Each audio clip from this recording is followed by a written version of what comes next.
Bueno, les voy a platicar de un caso clínico así rápido. Llegó una paciente que le dolía el glúteo izquierdo y la cadera izquierda un poco desde hace ya mucho tiempo. Fue con fisioterapeutas, le dieron 12 sesiones, fue con quiroprácticos en una de las zonas más prestigiosas de la Ciudad de México, y los quiroprácticos ahí le dieron ajustes durante más de 2 años. La señora jamás mejoró de su problema de dolor de glúteo izquierdo.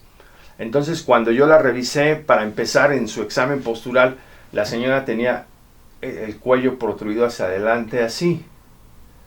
Eso pudiera ser signo de rectificación cervical.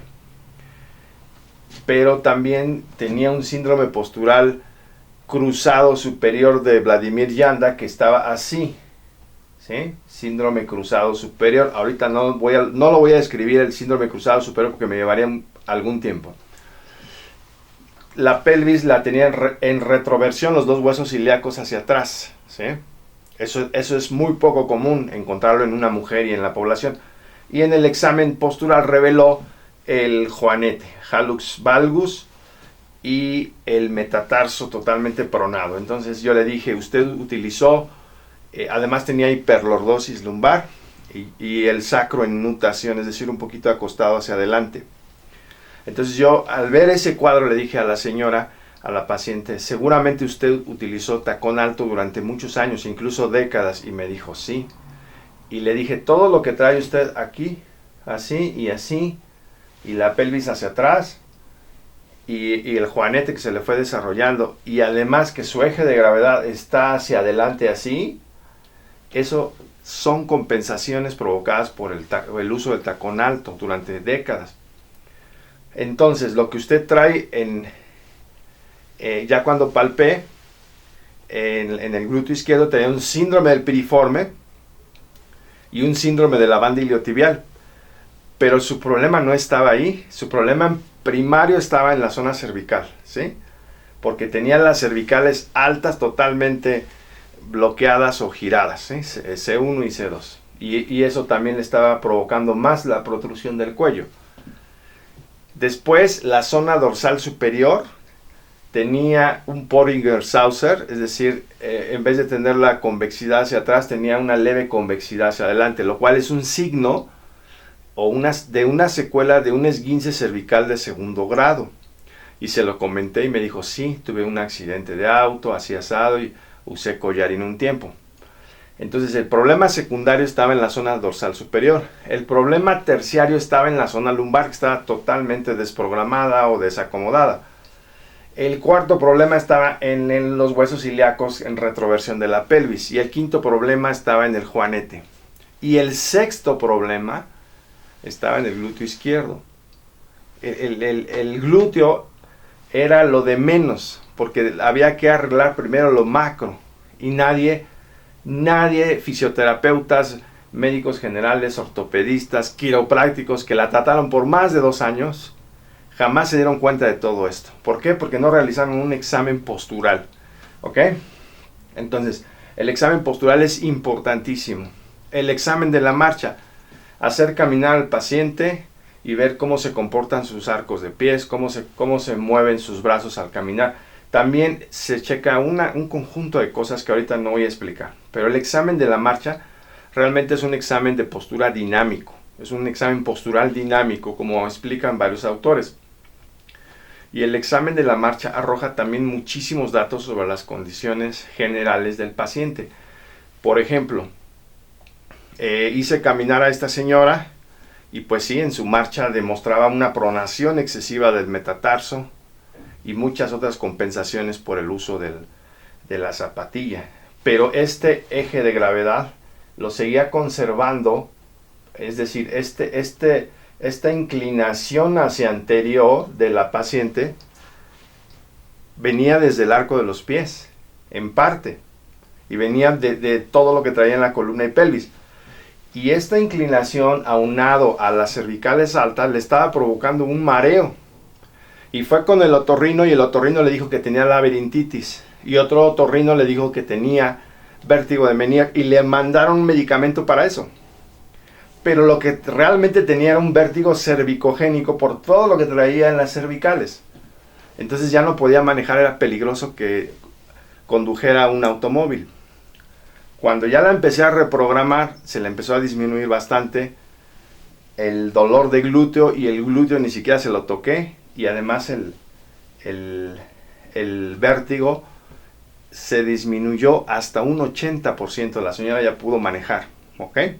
Entonces vean los datos que arroja, cuántos datos arroja un examen postural y a la vez un examen de la marcha, ¿sí? Arroja muchísimos datos, pero como no sabemos hacerlo, solamente nos vamos a la subluxación, al hueso que está movido de su lugar y que está comprimiendo y pellizcando el nervio y que le está provocando el dolor del glúteo porque el nervio está pellizcado, ¿sí? Eso, perdónenme, pero es de hace un siglo. Esa explicación es de hace un siglo y es insostenible, ¿sí? Porque si el paciente tuviera un hueso pellizcado, pinchado, ¿sí? Entonces tendría parestesias, hipoestesias, disestesias. En cristiano significa que tendría hormigueos, adormecimientos y un dolor sumamente intenso, ¿sí? Entonces, bueno, el examen de la marcha nos arroja muchísimos datos. El examen del arco de los pies, Dios mío, por favor, casi ningún quiropráctico en el planeta, en todos los países donde estuve, examinan el arco del pie, la bóveda plantar. Y no lo examinan porque la mayoría no lo sabe examinar, ¿sí? Solamente la universidad nos entrenó a ver pies planos y a ver pies cabos, pero si no hay pie plano y pie cabo, no existe nada más. Pero un gran porcentaje de la población tiene pronación excesiva del arco del pie, otros tienen supinación, otros tienen el metatarso caído, otros tienen un pie más pequeño que el otro, por decir, este pie calzan del 5 y este calzan del 4, ¿sí? Entonces, ese tipo de anomalías impactan muchísimo a la columna vertebral. Si no hacemos examen de arcos de pie, Dios mío, hay pacientes, les juro por Dios, hay pacientes que ya recibieron 30, 40, 50, hasta 60 sesiones por los mejores quiroprácticos de tal ciudad, de tal país súper poderoso y súper económicamente bien, ¿sí? ¿Y qué sucede? Estados Unidos, Canadá, Europa, Australia, la anglósfera. ¿Y qué sucede? Que ese paciente jamás mejorará porque trae problemas desde el arco de los pies, y así le des 800 mil millones de ajustes en la subluxación vertebral, jamás va a mejorar porque trae problemas en los arcos de los pies, ¿sí? Entonces hay que checar al sobrepronador, al pronador, al neutro, al supinador, al sobresupinador. El pie tiene una pronación y supinación fisiológica durante la marcha, pero cuando es excesiva hay que ver también la etiología, hay que ver por qué. Entonces, el examen de los arcos de los pies nos arroja muchísimos datos. Vamos a hablar ahora del examen de columna y pelvis. El examen de columna y pelvis es importantísimo, pero no me vayan por favor a tomarlo a mal. No me lo tomen a mal. Hasta tos me dio nada más de acordarme. Y me sigue dando tos. Más de 25 quiroprácticos de diferentes países del mundo palparon mi columna vertebral. Y voy a decir los países: México, en primer lugar, Estados Unidos, Canadá, Italia, España, Reino Unido, Alemania, Francia, Dinamarca, Noruega, etcétera, etcétera. ¿Y qué creen? No encontré a un solo quiropráctico por muchos años o décadas que supiera examinar la columna y la pelvis. ¿Cómo es posible que un quiropráctico no sepa examinar la columna y la pelvis?